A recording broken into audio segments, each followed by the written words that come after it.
Die Il wurde konstruiert mit der Aufgabe, ein Erdkampfflugzeug zu schaffen, das einen hohen Schutzgrad gegenüber der bodengestützten Luftabwehr hat. Deshalb wurde eine Panzerung in die Zelle integriert, von vornherein als tragendes Teil. 7 bis 12 mm stark, 15% der Gesamtmasse des Flugzeuges sind Panzerung der wichtigsten Teile des Flugzeuges. Well, ladies and gentlemen, getting airborne now. An aeroplane I could not believe when I saw it was on the display today. I've never seen an Ilyushin Il Sturmovik fly before. In fact, I knew there was one flying, but I thought it was in America. I didn't realise they had restored a second one. One of the most famous ground attack aircraft of the Second World War, in service with the Russian Air Forces. A very, very heavily armoured machine, this known as the flying tank. Between 7 and 12 millimeters of armour, protecting the cockpit, the engine and the vital systems of the aircraft. In fact, the armour makes up 15% of the whole weight of the aeroplane. Das Flugzeug ist neben der Panzerung in Gemischtbauweise gebaut. Ein Tiefdecker, im Original angetrieben von einem 12-Zylinder Mikulin-Triebwerk bis 1720 PS. Hier in der restaurierten Variante das zweite Flugzeug, das wieder fliegt, mit einem Ellison-Triebwerk aus den Staaten. Abflugmasse war bis 6 Tonnen, Höchstgeschwindigkeit 405 km/h. Powered by a Mikulin 12-cylinder V12 engine producing 1,720 horsepower, gives the aircraft a maximum speed of 405 kilometers an hour. The all-up weight of this machine being 6 tons, so quite a heavy aircraft. Zuerst wurde das Flugzeug nur einsitzig gebaut, obwohl es auch schon den zweisitzigen Entwurf gab. Im Verlauf des Krieges wurden dann nur noch zweisitzige Modelle produziert. Ein Bordschütze kam an Bord des Flugzeuges. Rückwärts sitzend hinter dem Piloten hatte er die Aufgabe, mit einem 12,7 mm MG Angriffe von gegnerischen Jagdflugzeugen auf die Il-2 zu verhindern.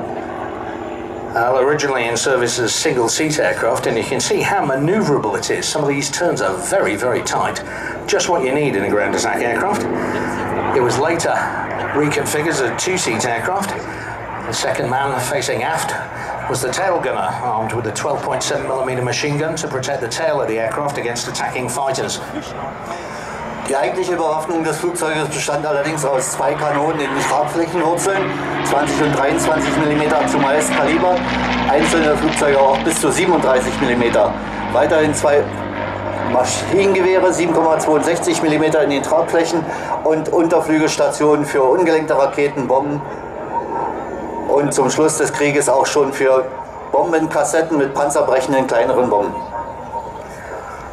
Well, as I said, designed from the outset as ground attack aircraft, so very powerfully armed. 2 cannons in the wing, 20 and 23 mm, and a 37 mm, so make it a very powerful anti-tank aircraft.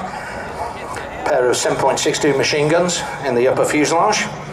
Can carry a variety of rockets, 82 and 132 mm anti-tank rockets under the wings, as well as a variety of bombs, and including a small bomb carrier for anti-tank work. Das Flugzeug ist das Flugzeug des Piloten Valentin Skopinse vom 46. Schlachtfliegerregiment der Nordflotte, das 1943 abgeschossen wurde, auf einem See notlandete, versank und nach 70 Jahren gehoben und restauriert wurde.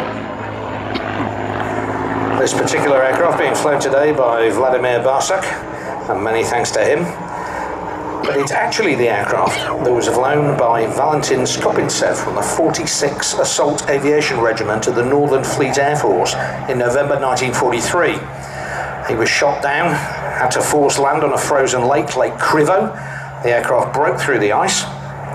70 years later, the Wings of Victory Fund and the son and daughter of the pilot organised a search, recovered the aircraft, and the aircraft you see here, 65% of it is the original machine, and it flies as a memorial to some incredibly brave men. Ground attack is perhaps the most dangerous of all work. Die Bergung des Flugzeuges fand durch diesen Fonds, durch diese Stiftung statt, aber auch Die Tochter des Piloten Skopintsev hat sich daran beteiligt und in Sibirien in Novosibirsk wurde das Flugzeug flugfähig wiederhergestellt. Dankeschön an Wladimir Barsuk und seine Crew, die uns dieses Flugzeug hierher zur ILA gebracht haben.